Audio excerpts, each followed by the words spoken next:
নমস্কার বন্ধুরা, কাহিনীর নতুন একটি পর্বে আপনাদের সকলকে স্বাগত জানাচ্ছি।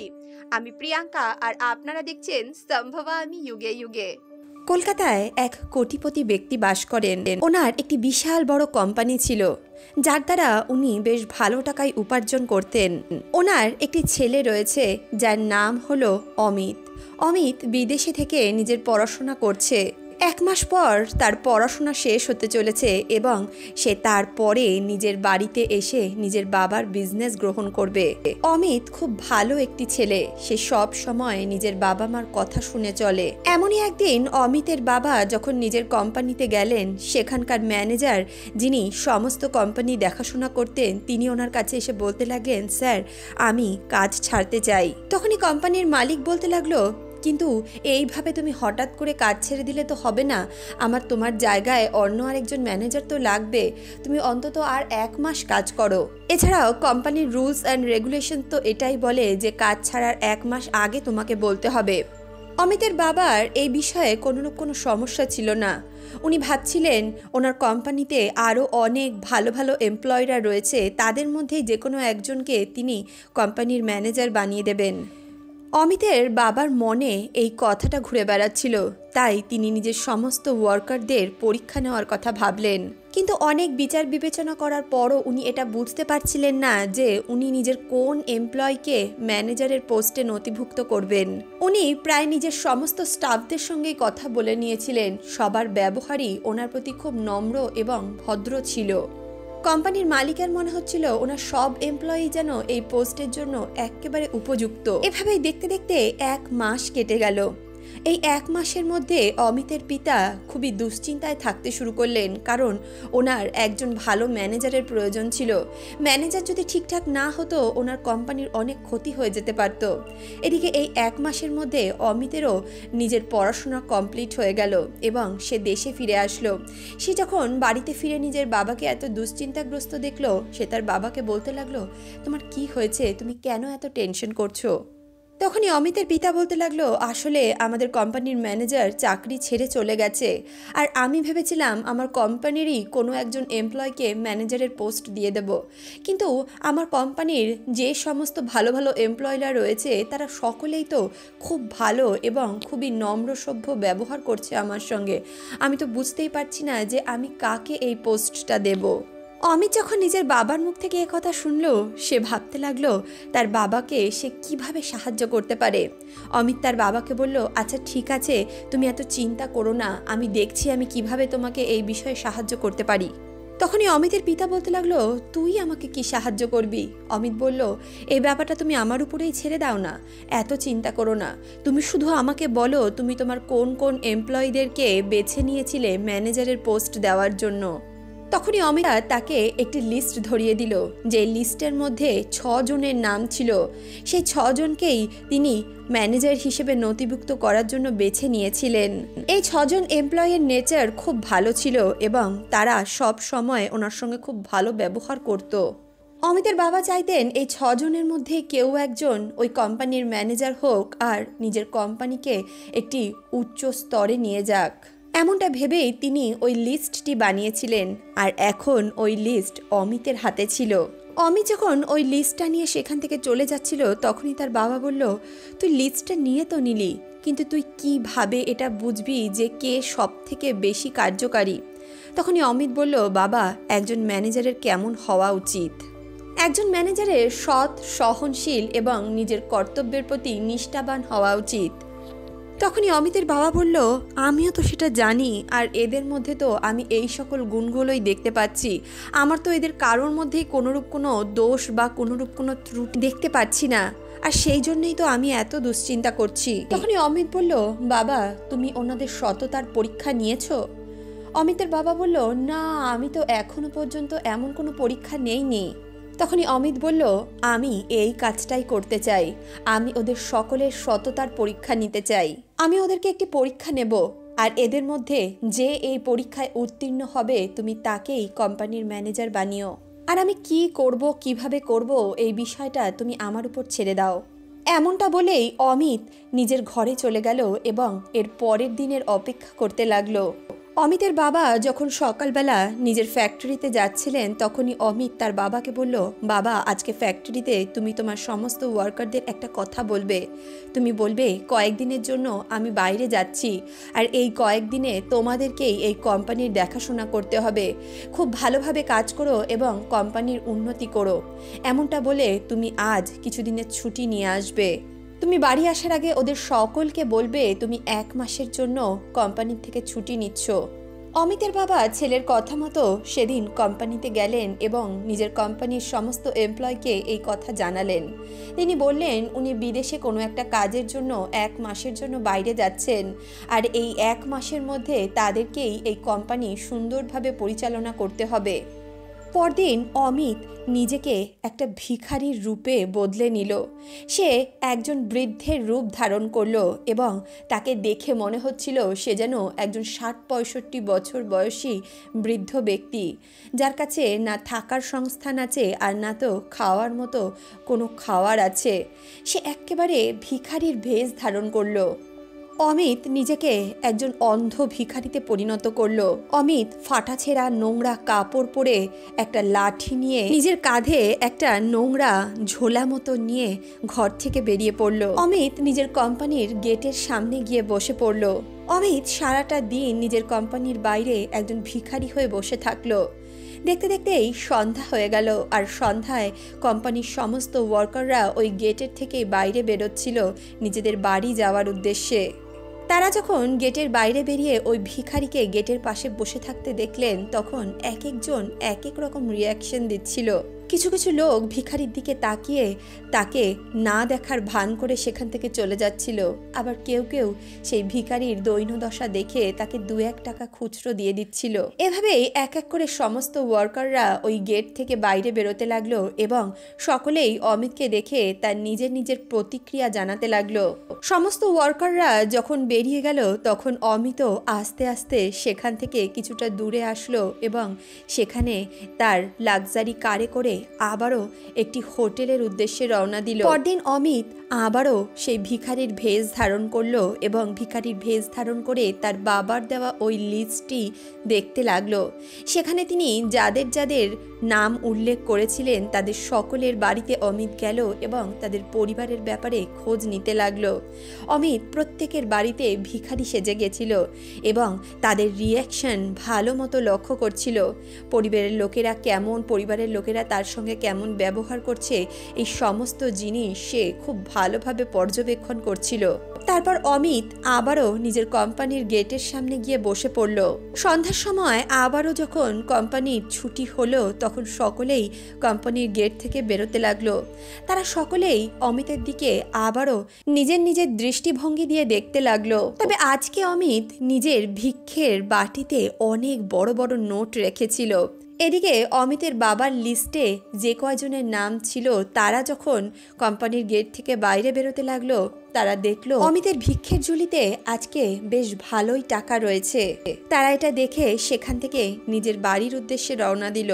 সকলেই গেটের থেকে বাইরে বেরোচ্ছিল, কিন্তু অমিতের আজ এক বিশেষ মানুষের সঙ্গে সাক্ষাৎ করার খুব ইচ্ছে ছিল, যে মানুষের সম্বন্ধে সে অনেক কিছু অলরেডি বুঝে নিয়েছিল, অনেক তথ্য জেনে নিয়েছিল। কিছুক্ষণের মধ্যেই একটি মেয়ে কোম্পানির বাইরে বেরোলো এবং সে যখনই অমিতকে দেখলো অমিতের সামনে কিছুক্ষণ দাঁড়ালো। মেয়েটি একটি 50 টাকার নোট নিজের পকেট থেকে বার করলো এবং অমিতের সেই ভিক্ষের ঝুলিতে দিয়ে দিল।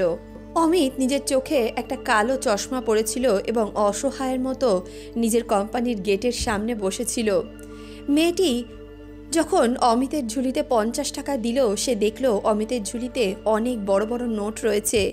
এমনটা দেখে মেয়েটি সেখান থেকে আবারও নিজের বাড়ির উদ্দেশ্যে চলে গেল। পরদিন সকালে অমিত সকাল সকাল আবারও ভিখারির ভেষ ধারণ করে নিজের কোম্পানির বাইরে গিয়ে বসে পড়ল। তবে অমিত আজকে আরও একটি অদ্ভুত কাজ করেছিল। সে নিজের ভিক্ষের ঝুলিতে আরও অনেক বড় বড় নোট রেখেছিল। সেখানে 500 টাকার অনেকগুলো নোট ছিল। অমিত এটা দেখতে চাইছিল যে ওনাদের মধ্যে সবথেকে বেশি সৎ ব্যক্তিকে। এদিকে অমিতের বাবা যে 6 জনকে নথিভুক্ত করেছিল তাদের মধ্যে 2 জন অমিতের কাছে আসলো এবং চুপচাপ তার ওই ভিক্ষের ঝুলি থেকে 2টো 500 টাকার নোট তুলে নিয়ে সেখান থেকে চলে গেল। কিছুক্ষণ পর সেই মেয়েটিও আসলো। সেই মেয়েটির নাম ছিল অনামিকা। অনামিকা যখন দেখলো যে ওই বৃদ্ধর ঝোলাতে অনেক টাকা হয়ে গেছে, তখন সে বৃদ্ধকে বলতে লাগলো, দেখো তোমার কাছে অনেক টাকা হয়ে গেছে, তুমি টাকাগুলোকে অন্য জায়গায় সরিয়ে রাখো, তা না হলে এই টাকা হয়তো কেউ নিয়েও যেতে পারে। এমনটা বলে অনামিকা আবারও নিজের পকেট থেকে 20 টাকার একটা নোট সেখানে রেখে দিল আর নিজের কোম্পানির ভিতরে ঢুকে গেল। এভাবে দ্বিতীয় দিনও কেটে গেল, কিন্তু অমিত কোনোভাবেই তাদের কোনো ওয়ার্কারকে এটা বুঝতে দিল না যে সে কোম্পানির মালিক। এভাবে তৃতীয় দিন আসলো। তৃতীয় দিন অমিত তার এক বন্ধুকে সেখানে আসতে বলল এবং তাকে কিছু একটা করতে বলল। অমিত নির্দিষ্ট সময়ে নিজের কোম্পানির গেটের সামনে ভিখারির মতো সেজে বসে পড়ল। অমিত সেখানে বসে বসে তার বন্ধুর জন্য অপেক্ষা করছিল।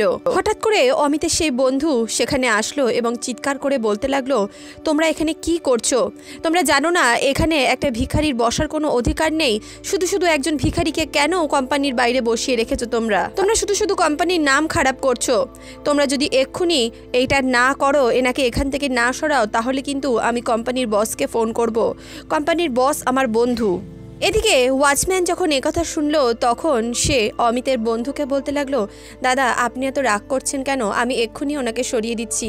কিন্তু অমিতের সে বন্ধু এত জোরে জোরে চিৎকার করছিল যে কোম্পানির ভেতরে থাকা বিভিন্ন রকম ওয়ার্কাররা তার আওয়াজ শুনে কোম্পানির থেকে বাইরে বেরিয়ে আসলো। তারা এটা দেখতে চাইছিল যে কে এইভাবে চিৎকার করছে আর কেনই বা সে এইভাবে চিৎকার করছে।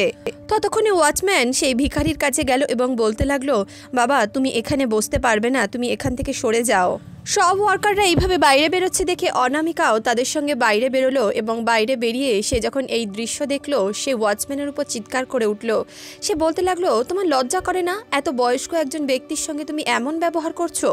তখনই ওয়াচম্যান বলতে লাগলো, ম্যাডাম আমি কি করব?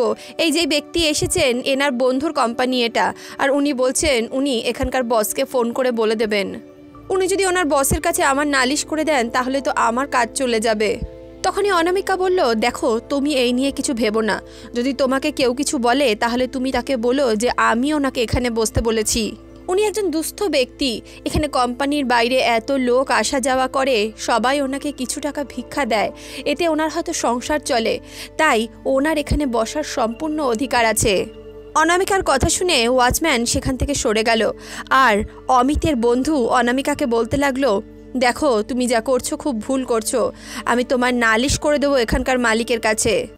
তখনই অনামিকা বলল, আপনার নালিশ করতে হয় করুন, কিন্তু এখন মালিক এখানে নেই, 1 মাস পর আসবেন, আপনি তখন এসে মালিকের সঙ্গে নালিশ করে যাবেন, কিন্তু এখন আপনি এখান থেকে চলে যান। দেখুন এই বৃদ্ধ ব্যক্তি এখানে অসহায় অবস্থায় বসে আছেন, ইনি তো চোখেও দেখতে পান না, আপনি শুধু শুধু কেন এনার পেছনে পড়েছেন? এমনটা বলেই অনামিকা ফ্যাক্টরির ভেতরে চলে গেল আর অমিতের বন্ধুও নিজের বাড়ি ফিরে গেল। এভাবেই আরও কিছুদিন কাটলো। অমিত সেখানে বসেছিল প্রায় 10 দিন হতে চলেছিল। সেদিন অমিত যখন নিজের ফ্যাক্টরির বাইরে বসেছিল, সে নিজের ঝোলাতে অনেকগুলো 500 টাকার নোট রেখেছিল। অনেক ওয়ার্কাররা সেখান থেকে কোম্পানির ভিতরে ঢুকছিল। তারা যখনই ওই নোটগুলোর দিকে তাকাচ্ছিল, তারা সেই নোটগুলো দেখে সেখানে কিছুক্ষণ দাঁড়াচ্ছিল, আবার নিজের কাজে ভেতরে ঢুকে যাচ্ছিল। এদের মধ্যে কয়েকজন সেখান থেকে একটা 500 টাকার নোটও তুলে নিয়েছিল। এমনভাবেই যখন অনামিকা যখন কোম্পানির ভিতর প্রবেশ করতে গেল, সে দেখলো সেই বৃদ্ধ ব্যক্তির টাকার ঝোলাতে আজ অনেক 500 টাকার নোট রয়েছে। সে কিছুক্ষণ সেখানে স্তব্ধ হয়ে দাঁড়িয়ে পড়ল। এদিকে অমিত ভাবছিল যে আজকে অনামিকা কি করবে। সে কি এই টাকাগুলো নিয়ে নেবে নাকি সেখান থেকে চুপচাপ আবারও চলে যাবে। অনামিকা সে বৃদ্ধ ব্যক্তির পাশে বসলো। অনামিকা ওই টাকাগুলোকে গুনতে লাগলো এবং সে দেখলো সেখানে প্রায় 4000 টাকা ছিল। অনামিকার একটু সন্দেহ হলো। সে ভাবলো একজন বৃদ্ধ ব্যক্তির কাছে এত টাকা কোথা থেকে আসবে। তারপরে তার মনে হলো কোনো সহৃদয় ব্যক্তি হয়তো ওনাকে সাহায্য করেছে। এমনটা ভেবে অনামিকা সেই টাকাগুলোকে ভালো মতো গুছিয়ে বৃদ্ধ ব্যক্তির হাতে দিয়ে বলল, বাবা এই নাও, এখানে 4000 টাকা আছে, তুমি এই টাকাগুলোকে যত্ন করে রাখো। এই টাকাগুলো যদি এইভাবেই তুমি ফেলে রাখো, কেউ না কেউ তোমার এখান থেকে টাকা পয়সা নিয়ে চলে যাবে। তোমাকে আগেও একদিন আমি বললাম, তুমি আবারও একই ভুল করছো। তখনই অমিত বলল, মা আমি তো চোখে দেখতে পাই না, তাই আমি বুঝতে পারিনি আমার কাছে কত টাকা হয়েছে। আসলে কিছুক্ষণ আগে একজন ব্যক্তি এসে আমাকে কিছু টাকা দিয়ে গেছিলেন, কিন্তু আমি তো গুনতেও পারি না যে এখানে কত টাকা ছিল। অনামিকা বলল, অনেক টাকা রয়েছে, তুমি এই টাকাগুলোকে সামলে রাখো, তা না হলে কেউ একজন তোমার টাকা পয়সা নিয়ে যাবে। এমনটা বলে অনামিকা সেই বৃদ্ধ ব্যক্তির পকেটে ওই টাকাগুলো ঢুকিয়ে দিল এবং তারপর আবারও সে নিজের কোম্পানির ভিতর ঢুকে গেল। অনামিকা কোম্পানির ভিতরে প্রবেশ করার সঙ্গে সঙ্গেই অমিত উঠে দাঁড়ালো, তার চোখের থেকে কালো চশমা খুলল এবং ওয়াচম্যানকে বলতে লাগলো, গেট খোলো, আমি ভেতরে ঢুকবো। প্রথমে ওয়াচম্যান তাকে ভেতরে ঢুকতে দিতে চাইছিল না। তারপর অমিত যখন তার আসল সত্যতা তাকে বলল, সে মাথা নিচু করে তাকে সেলিউট জানালো এবং তাকে কোম্পানির ভেতরে ঢুকতে বলল। এদিকে কোম্পানির ওয়ার্কাররা যখন দেখলো একজন ভিখারি কোম্পানির মালিকের কেবিনের দিকে যাচ্ছে, তখন তারা অবাক হয়ে গেল। কিছুক্ষণের মধ্যেই তারা এটা বুঝতে পেরে গেল যে সেই ব্যক্তি আসলে কোম্পানির মালিকের ছেলে। কিছুক্ষণের মধ্যেই অমিত নিজের সমস্ত হুলিয়া বদলালো এবং একটা সুন্দর স্যুট বুট পরে নিল। আজ সে নিজের ঝোলায় করে নিজের স্যুট বুট নিয়ে এসেছিল। সে ঘর থেকে মনস্থ করে বেরিয়েছিল যে আজকে সে তার আসল এমপ্লয় খুঁজে পাবে এবং তাকেই সে ম্যানেজারের পোস্টে অ্যাপয়েন্ট করবে। কিছুক্ষণের মধ্যেই অমিত তার বাবার লিস্টে থাকা সেই সমস্ত ব্যক্তিদের সঙ্গে মিটিং সেট করলো। এদিকে যখন সেই ব্যক্তিরা দেখলো যে সেই ভিখারি আসলে এই কোম্পানির মালিকের ছেলে, তখন তারা হতবাক হয়ে গেল। এদের মধ্যে যারা অমিতের ঝোলা থেকে পয়সা নিয়েছিল তারা নিজেদেরকে খুব অপরাধী মনে করলো, তাদের মাথা হেট হয়ে গেল। এদিকে অমিত সেখানকার নতুন ম্যানেজারের পোস্টের সম্বন্ধে ঘোষণা করলো। সে বলতে লাগলো, এখানকার যিনি নতুন ম্যানেজার হবেন ওনার নাম হলো অনামিকা। এদিকে অমিত তাদের সকলকে বলতে লাগলো, এই মেয়েটাকে ম্যানেজারের পোস্টে রাখার সব থেকে বড় কারণ হলো ও খুব সৎ। আমি এই 10 দিন যাবৎ তোমাদের সকলকে লক্ষ্য করেছি। তোমাদের মধ্যে অধিকাংশ লোক তো আমাকে দেখে দূর দূর করে তাড়িয়ে দিয়েছে, আবার কিছু কিছু লোক আমার ভিক্ষের ঝুলি থেকে পয়সাও নিয়ে পালিয়েছে। তখনই অমিত বলতে লাগলো, অনামিকা আপনাদের সকলের থেকে বেশি সৎ এবং ন্যায়পরায়ণ একজন ব্যক্তি। ওর বাড়ির অবস্থা খুব একটা ভালো নেই, কিন্তু তবুও ও যখনই দেখেছে যে আমার পয়সার ঝুলিতে অনেক টাকা পয়সা হয়ে গেছে, ও আমাকে সবার আগে সতর্ক করেছে এবং আজ তো ও আমাকে টাকা গুনে আমার পকেটে পর্যন্ত ঢুকিয়ে দিয়েছে। এমন মানুষকে ম্যানেজারের পোস্ট দেওয়াটাই সব থেকে বড় দরকারি বিষয় বলে আমার মনে হয়। ও আমাদের কোম্পানিকে খুব ভালোভাবে ম্যানেজ করতে পারবে। আসলে অনামিকার বাড়ির পরিস্থিতি খুব খারাপ ছিল, তার মা খুব অসুস্থ থাকতেন। ও যে টাকা স্যালারি পেত তার অধিকাংশ টাকা তার মায়ের চিকিৎসার পেছনেই তার খরচা হয়ে যেত, কিন্তু তবুও সে তার সততা ছাড়েনি। এরপর অমিত নিজের বাবাকে ফোন করে বলতে লাগলো, বাবা তোমার ম্যানেজার ঠিক হয়ে গেছে, কালকে থেকে সে কাজে আসতে চলেছে। তখনই অমিতের বাবা বলল, কাকে তুই ম্যানেজার করেছিস? অমিত বলল, অনামিকাকে। অনামিকা একজন সৎ এবং ন্যায়পরায়ণ মহিলা। অমিতের বাবা অনামিকাকে খুব ভালোভাবেই চিনতেন। উনি জানতেন যে অনামিকা খুব সৎ এবং মিষ্টিভাষী মহিলা, তাই অমিতের বাবাও এই ব্যাপারে রাজি হয়ে গেলেন। সন্ধ্যায় যখন অমিত নিজের বাবার সঙ্গে বসে বসে গল্প করছিল, সে তার বাবাকে সমস্ত কিছু জানালো যে সে কিভাবে ম্যানেজারকে খুঁজলো। এদিকে অনামিকা যখন ম্যানেজারের পোস্টে অ্যাপয়েন্টেড হলো, তখন সে খুব খুশি হয়ে গেল। সে এখন নিজের মাকে একটি ভালো হসপিটালে রেখে চিকিৎসা করতে পারছিল। অমিত কোম্পানির তরফ থেকে অনামিকার মায়ের সমস্ত খরচা বহন করলো। অনামিকার সততার ফল আজ সে পেয়ে গেছিল। তাহলে বন্ধুরা, আজকের এই কাহিনী সম্বন্ধে আপনাদের কি ধারণা? অনামিকার মানুষ সত্যি কি এই পৃথিবীতে আছে? সত্যি কি এত সৎ এবং ন্যায়পরায়ণ মানুষ আজকাল পাওয়া যায়? নিজেদের মূল্যবান মন্তব্য কমেন্ট বক্সে অবশ্যই লিখে জানাবেন। তাহলে বন্ধুরা, আজকের এই কাহিনী, আজকের এই প্রসঙ্গ আপনাদের কেমন লাগলো কমেন্ট বক্সে অবশ্যই লিখে জানাবেন। ভিডিওটি ভালো লাগলে অবশ্যই ভিডিওটিতে একটি লাইক করুন, বন্ধু বান্ধব আত্মীয় পরিজনের সঙ্গে ভিডিওটি শেয়ার করুন। এছাড়াও আপনারা যদি আমাদেরকে আমাদের ফেসবুক পেজে ফলো করতে চান, তাহলে আমি আমার ফেসবুক পেজের লিংক ডেসক্রিপশন বক্সে দিয়ে দেব। দেখা হচ্ছে নেক্সট ভিডিওতে। ততক্ষণের জন্য সুস্থ থাকুন, ভালো থাকুন।